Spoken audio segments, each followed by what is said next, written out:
आता पाहूया विधानसभा निवडणुकीसंदर्भातल्या महत्त्वाच्या बातम्यांचा आढावा। विद्यमान आमदारांचं कामकाज पाहून काँग्रेसकडून विधानसभेच्या तिकिटांचं वाटप करण्यात येणार असल्याची सूत्रांची माहिती, तर निगेटिव्ह सर्व्हे आल्यास नव्या उमेदवारांना संधी दिली जाणार असल्याचं नाना पटोलेंचं म्हणणं।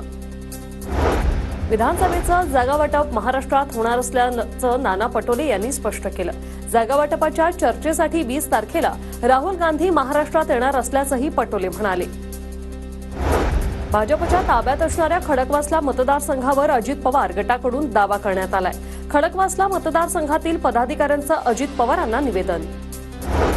शिंदेच्या शिवसेनेचे नेते सदानंद चव्हाण यांनी चिपळूण संगमेश्वर मतदारसंघावर दावा ठोकलाय। चिपळूणमध्ये निर्धार मेळावा घेत सदानंद चव्हाण यांचा दावा। शरद पवार गटाकडून रत्नागिरी मतदारसंघावर दावा सांगण्यात आलाय। शरद पवार गटाचे उपाध्यक्ष कुमार शेट्टी यांनी हा दावा सांगितलाय। या संदर्भात शरद पवारांची भेट घेणार असल्याचंही त्यांनी म्हटलंय।